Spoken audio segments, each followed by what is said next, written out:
நல்லா யோசிச்சு பார்த்தேன். என்னை கொலை செய்ய வந்தவங்களை மன்னிக்கிற அளவுக்கு நான் நல்லவன் கிடையாதுன்னு தெரிஞ்சுக்கிட்டேன்.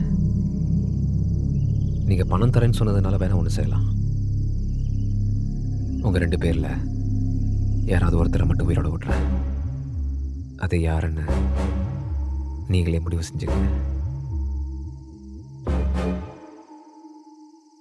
என் சொத்துல பாதி அவன் பொண்டாட்டி பிள்ளைகளுக்கு எழுதி வைக்கிறேன். நீ தான் குலதெய்வம் மாதிரி என்னை காப்பாற்றினீங்களா? என் குடும்பத்தை காப்பாற்ற எனக்கு தெரியும்.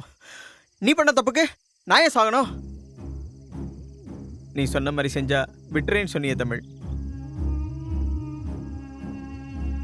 இப்போவும் அதை தான் சொல்கிறேன்.